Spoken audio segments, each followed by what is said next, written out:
It's not an image, it's just a way of life, it's a mentality. Yes, I have taken the time to reflect on it.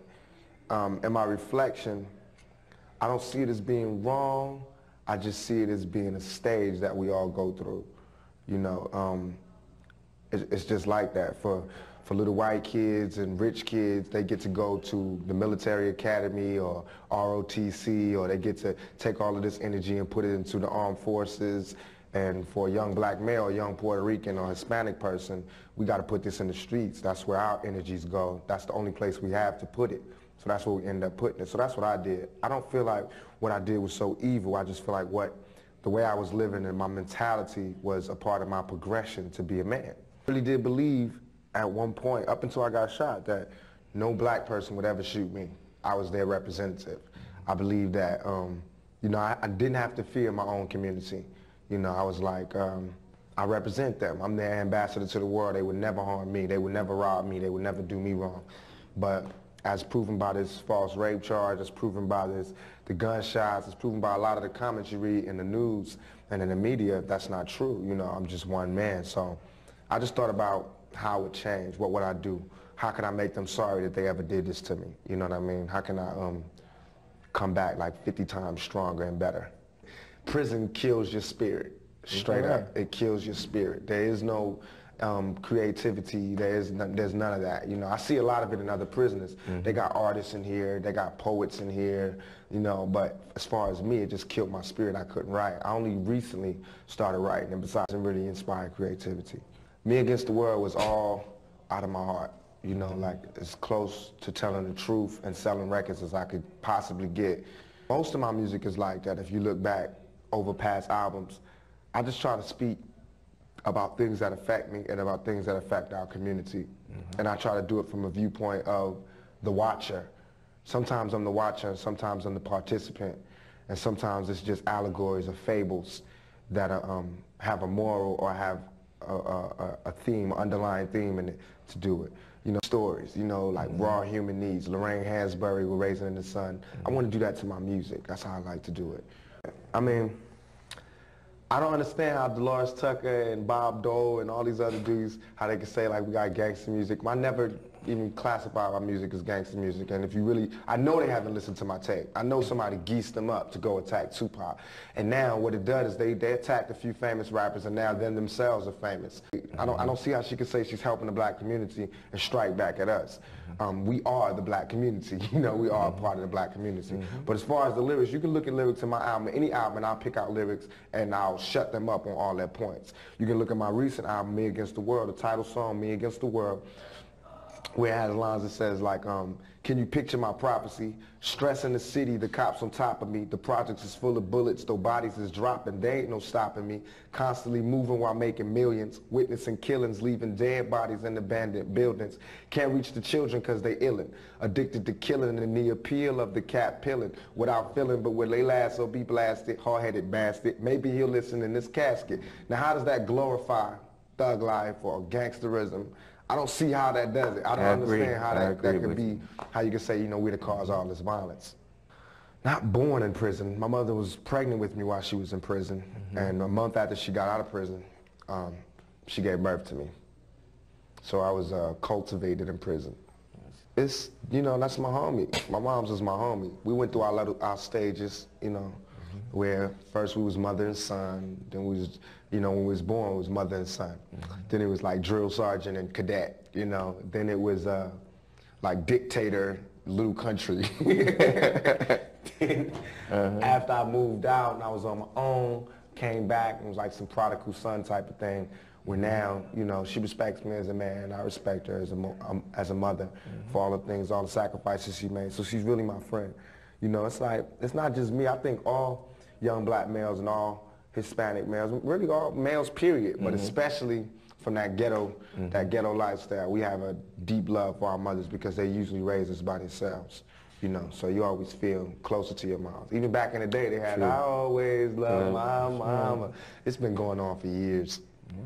That what we need to do as a community is start taking control back of our communities. You know, I understand it's always going to be drug dealing, I understand it's always going to be violence, but we just need to regulate it so that we can at least have like a peaceful zone where we can all be cool, you know, or else we're going to all die. We're going to all be destroyed because soon the government is going to make the young black male and the young Hispanic male the prime target of their all their resources, and all their jail sentences and all their powerful weapons and technology will be the enemy. So unless we stop it now, regulate it, we're going to end up crashing against a wall. In every album, if you go backwards, people are just getting turned on to me. If you go backwards and you listen to the other albums I've put out, it was a prophecy. This album, Me Against the World, was made before I went to jail, before I got shot. And all I'm talking about is going to jail and getting shot. So it was a prophecy. So when the album comes out, then you hear about what's really going on in my real life. I mean, I don't have to say I'm keeping it real. You can listen to the music and go, whoa.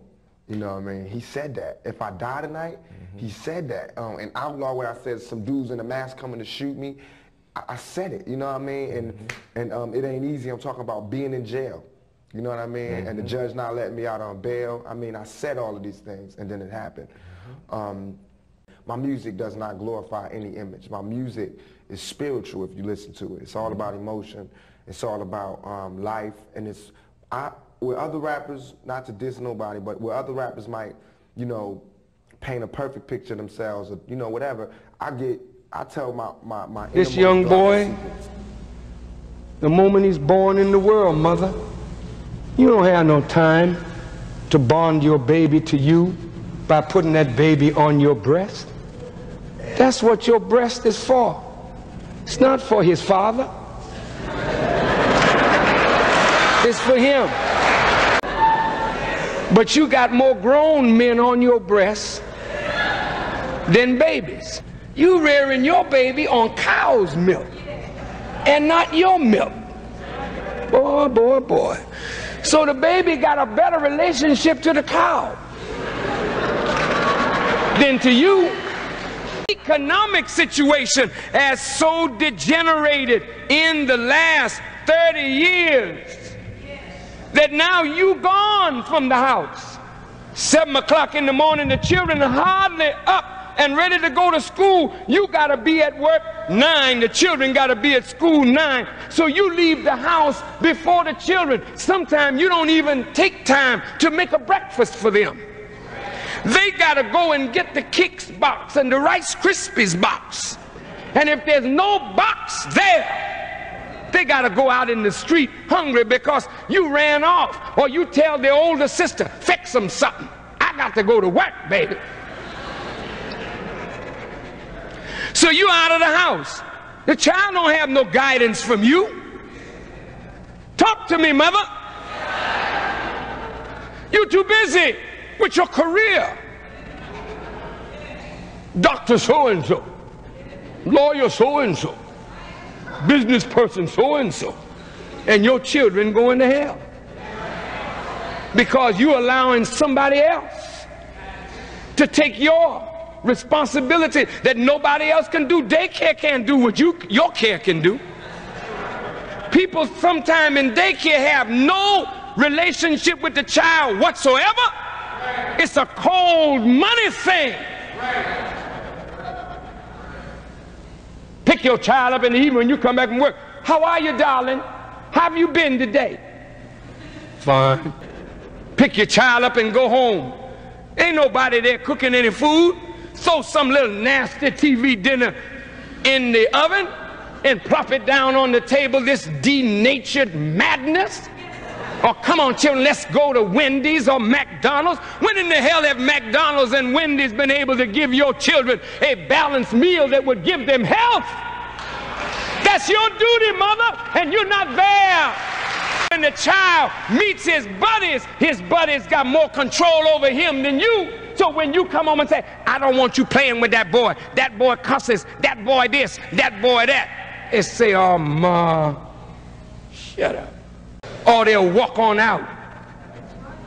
Or you so scared of your children now, if you smack them, you know they're bound to smack you back. Because they're not bound to you no more. They're not bound to you. You lost them from the bonding when you took them off your breast. You lost your chance when you put them in daycare and didn't stay home to take care. You lost your children when you had to go to work to make ends meet. And now you're trying to find your children, but it's too late. The streets got them now. How you going to teach values to your children? Mother, you're a frustrated woman.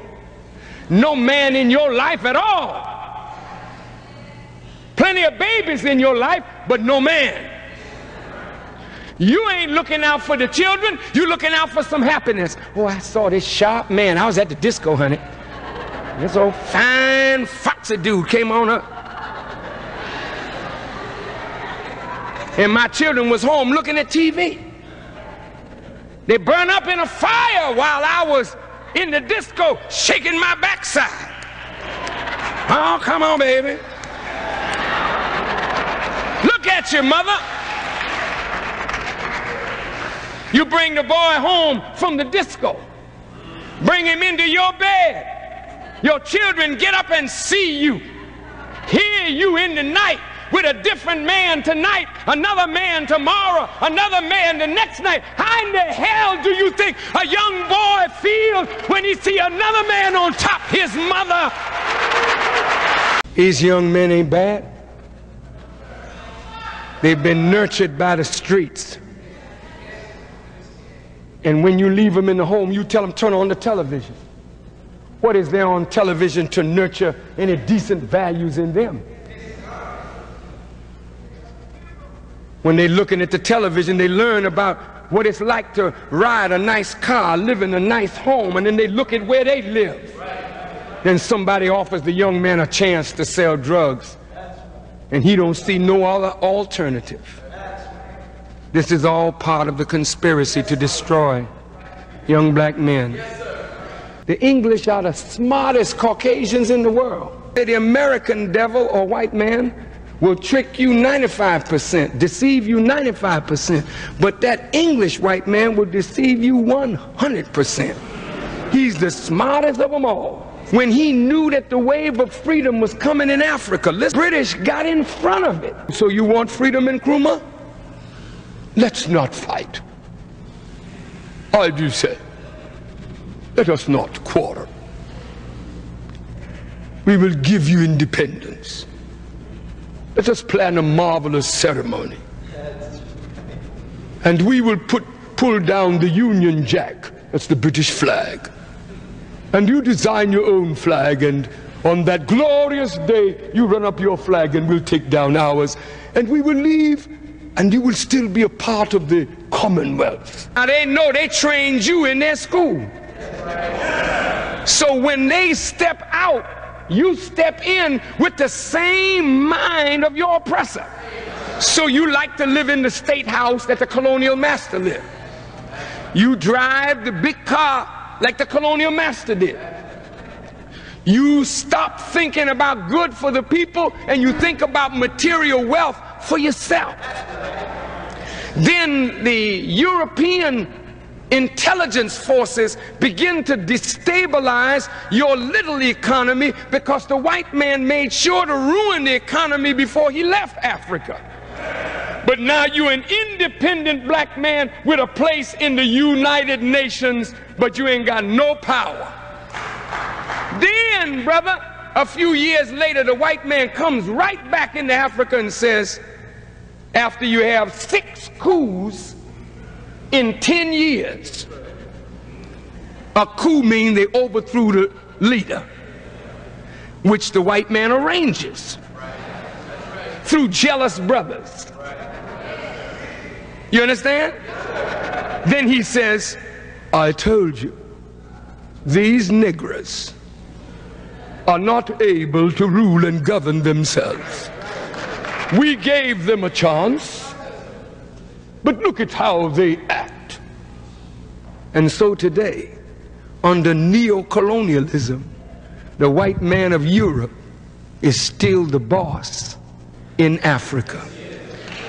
So I'm telling you, my African brothers who are here, you are in as bad a shape or worse shape than your brother in America, because you think you free. When you go to Africa, the money that's printed in Africa for the African currency is printed in Europe. Many of the African currencies still have white pictures of the Queen on their currency. Do you hear me? I visited black universities in Africa that get their accreditation from Europe. So when you take your final examination is sent to Paris or to London, and they pass you and then send back your degree. Your black self is not independent enough to accredit your own students.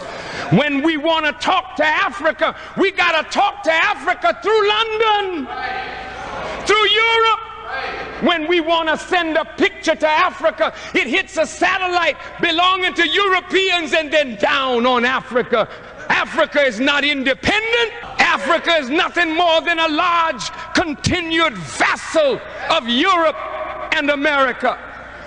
And now what they've done in Africa to discredit black leadership, that same conspiracy is at work in America. During the Kerner Commission, they said that if blacks became mayors, it would bridge the gap between black and white. They knew better.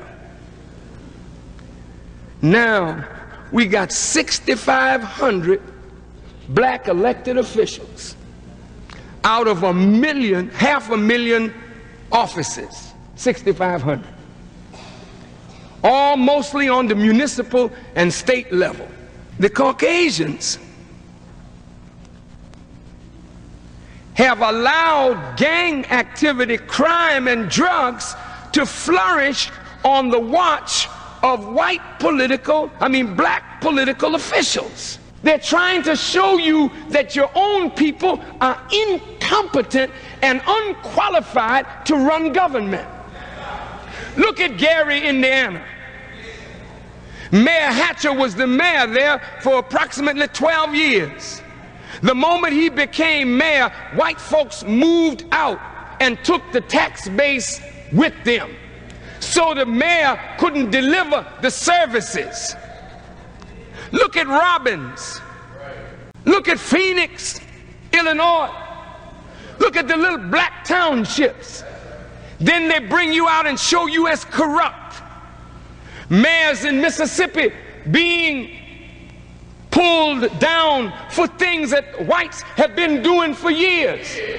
Black county commissioners in Georgia being sent to jail for little cheap nothing. Of our black aldermen sent to prison for allegedly taking bribes, not even up to $50,000. They wiped out 4. This is discrediting what? Black leadership. And what they're saying to you is, I told you, I gave you Negroes a chance. Crime is up, and you got a black police chief.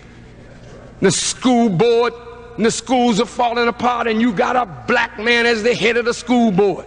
They put you in a position, don't allow you to handle it, don't give you the resources to deal with the problems, and then blame you, and then justify it by putting all white people back in power like they did with Mayor Daley now. And now all the black folk now getting happy.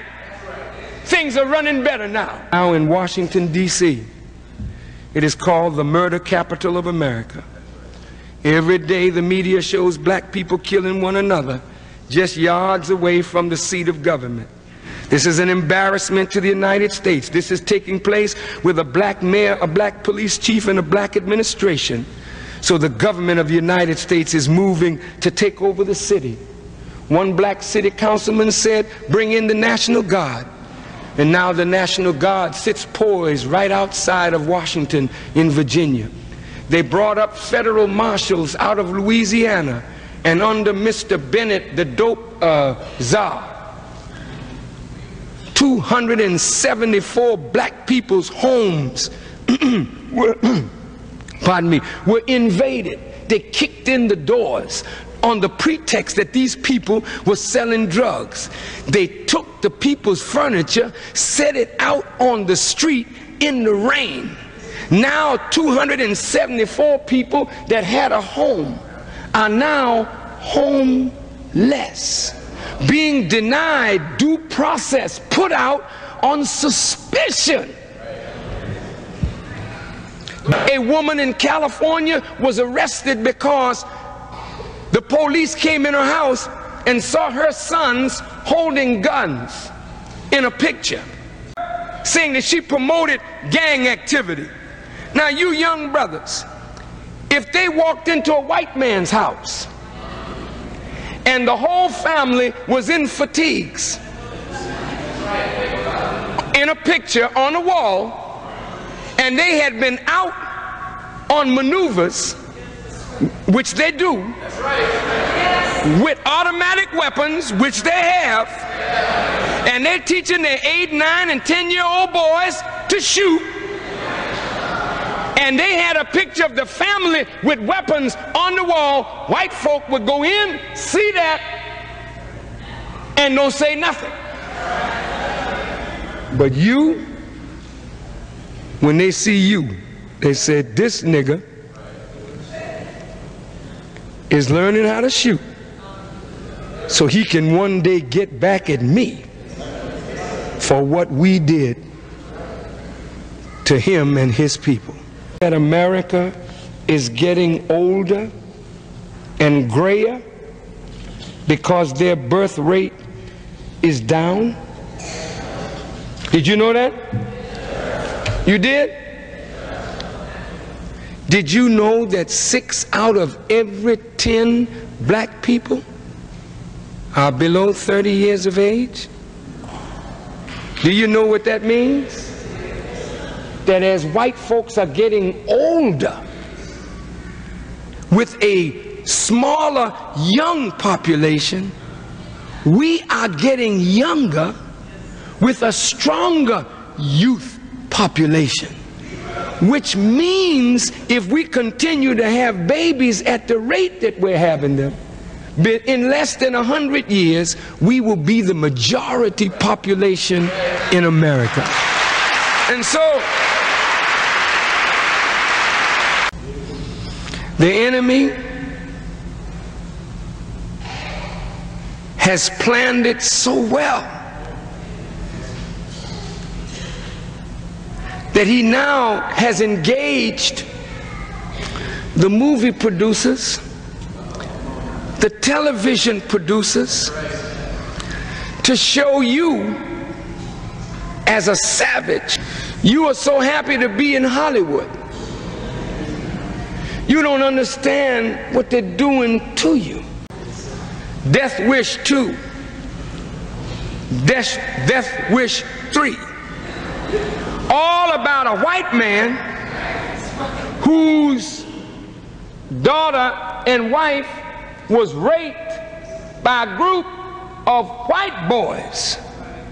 But when he went out to kill, he was killing black people, blowing them away. This is putting the spirit in the American public, a vigilante spirit.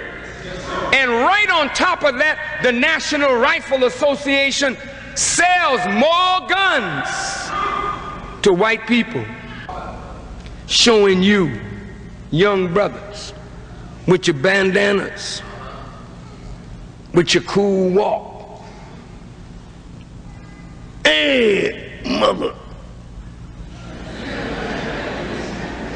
With your machine guns. And what they're portraying to black people and white people is our youth are a menace to the society. Getting their people ready for you.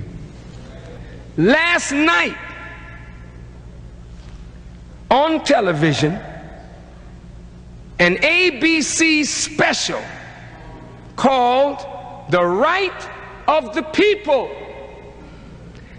A young white district attorney His wife and daughter were shot to death. And in this little town, he became a crusader to get guns in the hands of all the citizenry. Did you hear me?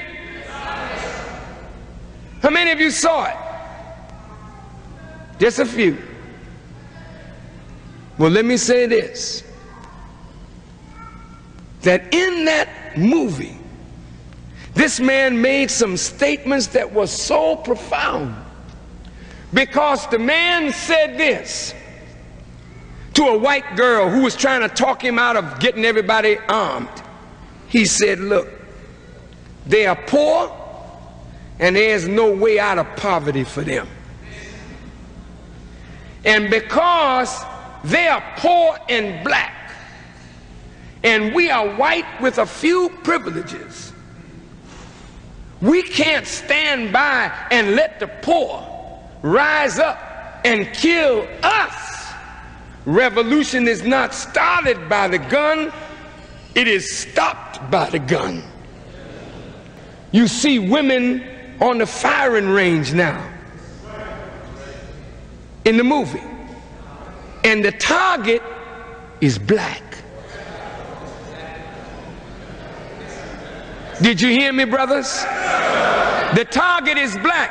As they move the target up, you can see where your shot is, but as they move the target back, it fades into a silhouette of a black man. Subliminal now. They had a poster on television with a gun, but the gun was black and white, and the black was dominating the white in the colors on the gun. Get ready. We're not gonna let them niggers take us over. So the message in America is preparing for war. Government knows that the drugs are in our community, and just like the CIA used drugs to earn money to foster the war in Nicaragua and in Central America, they also use drugs in our community to foster war between us as brothers and sisters and family of each other. You don't make no Uzis, that's made in Israel. You don't make the AK-47, that's made in China. But it is, I think, an American design. How did these weapons get in your hand? That they are bringing these kind of sophisticated weapons in because they know you can't handle those weapons. And they also know that when you get the weapon, you're going to shoot each other. But you know what they're doing?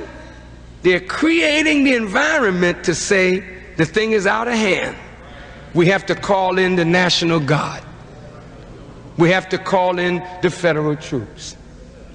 And when they come in the community, you're going to fire a few rounds. And you might kill a few. But that's already calculated. Then they open up with heavy firepower, killing all of our young men, frightening you out of your wits.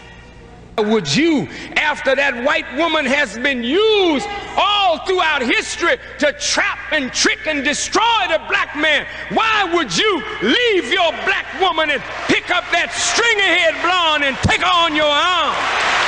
I advise you to recognize who you are. I advise you to recognize the time.